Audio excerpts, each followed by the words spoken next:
మూడు రాజధానుల పేరుతో అసెంబ్లీ సాక్షిగా జగన్ అరాచకం సృష్టించారని మంత్రి అచ్చెన్నాయుడు మండిపడ్డారు. చంద్రబాబుని వైసీపీ నేతలు అవమానించిన తీరు కలిచివేసిందని ఆవేదన వ్యక్తం చేశారు. 2019లో ఆంధ్రప్రదేశ్ రాష్ట్ర ప్రజలు తప్పు చేశారని శాసనసభలో చెప్తున్నాను. ఇది నా వ్యక్తిగతం, పార్టీకి సంబంధం లేదు, ముఖ్యమంత్రి గారికి సంబంధం లేదు.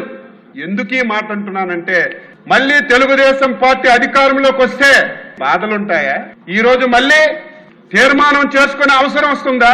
ఈ రోజు జగన్మోహన్ రెడ్డి ఏదైనా చేస్తే అది మంచి ఉందంటే మనం కొనసాగించాం. డిసెంబర్ 17 తెలుగు జాతికి అన్యాయం చేయొద్దని నెత్తి నోరు కొట్టుకొని ఆ 17వ తారీఖున మేమందరం మాట్లాడాం అధ్యక్ష. చంద్రబాబు నాయుడు గారితో సహా మమ్మల్ని సస్పెండ్ చేసి బయటికి పంపించారు అధ్యక్ష. అక్కడ 3 రాజధానులు ఉన్నాయి కదా, ఇక్కడ పెడితే తప్పేంటి అనుకున్నాను. శాసనసభలో బిల్లు పెట్టారు. మీలాగా మేము భయపడలేదు, పారిపోలేదు. చివరి నిమిషం వరకు పోరాడదామంటే మేము పోరాడాం అధ్యక్ష. శాసన మండలిలో మంత్రులందరూ అక్కడికి వచ్చేసారు. ఒకసారి చైర్మన్ ఛాంబర్లో ఏం జరుగుతుందో చూసి రమ్మంటే నేను వెళ్ళాను అధ్యక్ష.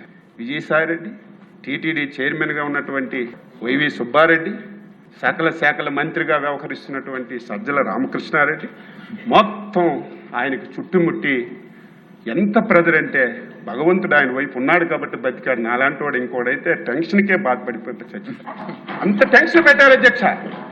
ఈరోజు అపోజిషన్ లీడర్గా ఉన్నారు మండలిలో. ఆయన పెద్ద మనిషి, అందరం పెద్ద మనిషి అంటాం.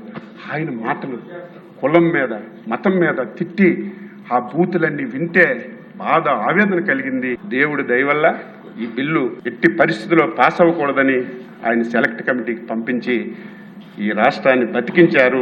2019లో విశాఖపట్నాన్ని రాజధానిగా అని చెప్పారు అధ్యక్ష. వీళ్ళ కుటుంబం బతికేంటంటే ప్రాంతాల మధ్య తగ్గు పెట్టడం, అవకాశం వచ్చినప్పుడు కులాల మధ్య తగ్గు పెట్టడం, విశాఖపట్నాన్ని ఒక రాజధాని అని చెప్పారు.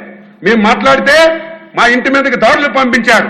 వద్దు, మేము అమరావతి రాజధాని అని ఎలక్షన్కి వెళ్ళామని ధైర్యంగా చెప్పారు అధ్యక్ష. తీర్మానం అంటే శాసనసభలో చేస్తారు, శాసన మండలిలో చేయరు. కానీ శాసన మండలి ఎందుకు పెట్టమంటున్నారు? ఇక్కడ పాస్ అయ్యి మళ్ళీ అక్కడ పాస్ అవ్వకుండా దీన్ని కూడా అడ్డు పెట్టాలి. ప్రజలారా మీరు ఆలోచించాలి కదా, ఇటువంటి రాజకీయ పార్టీ అవసరం ఈ రాష్ట్రానికని.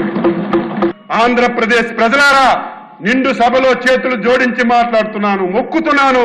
వైకుంఠపాలి ఆట ఆడొద్దు. మీరు వైకుంఠపాలి ఆడాడి ఏదో వచ్చారని ఏదో ఇస్తారని ప్రలోభాలకు లొంగి మళ్ళీ తప్పు చేస్తే ఈ రాష్ట్రాన్ని ఎవ్వడు బాగు చేయలేడు. ఇది ప్రజలందరూ నేను చెప్పానని కాదు, విజ్ఞతతో ఆలోచించండి.